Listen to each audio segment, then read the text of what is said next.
Nahabag si Jesus sa mga tao. Nilibot ni Jesus ang mga bayan at nayon at nagturo sa mga sinagoga. Ipinangaral niya ang mabuting balita tungkol sa paghahari ng Diyos at pinagaling ang mga may sakit anuman ang kanilang karamdaman. Nang makita niya ang napakaraming tao, nahabag siya sa kanila sapagkat sila'y lito at lupaypay, parang mga tupang walang pastol.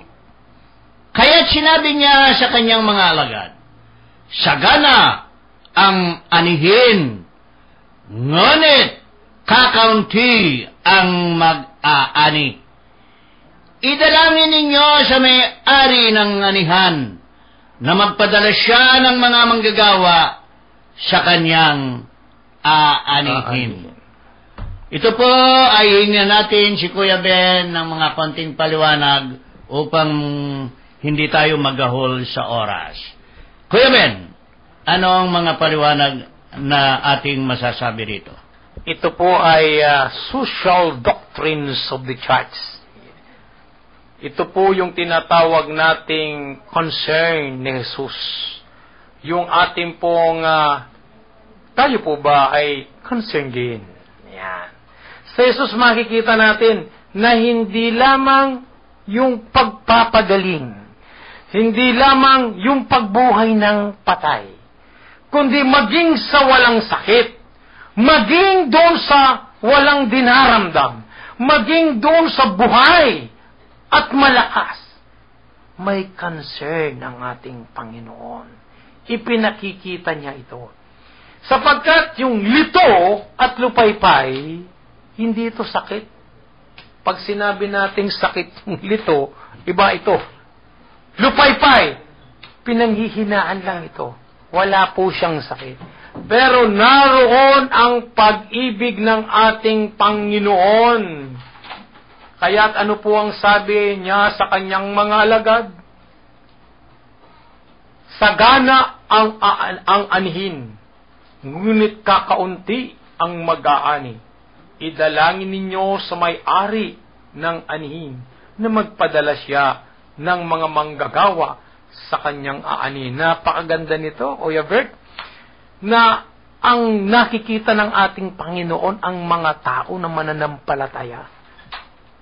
Mga mananampalataya na nangangailangan ng isang pastol o nangangailangan ng mga mangangaral, nangangailangan ng magpapaliwanag, nangangailangan ng maging asin at ilaw ng kanilang buhay. At ito ang gusto na mangyari ng ating Panginoon sa mga nakikita ngayon sa kapanahonang ito. Napakarami ang lupaypay sa pananampalataya. Napakaraming nalilito sa maraming mga ngaral. Kaya't kinakailangan ng isang tunay na mga ngaral na manggagawa ng Diyos, na magpapaliwanag at magbibigay ng asin at ilaw sa mga taong ito na nanlulupaypay at nangihina at nalilito sa mga turo ng iba't ibang relihiyon na walang tama at hindi tama sa nais ng Diyos at hindi tama sa niluloob ng Diyos at hindi tama sa kanyang pangarap ng Diyos. Ang kinakailangan ay tunay na manggagawa na magdadala sa mga taong ito na aanihin ng ating Panginoon tungo sa ating pong kaharian ng Diyos upang pagdating ng panahon, makasama niya ang lahat ng kanyang pinapangarap at ninanais niya na ang mga tao na kanyang nilikha, na ang mga tao na kanyang nilala, na ang minahal niya na pinaglingkuran, ang kanyang mga iniligtas sa krus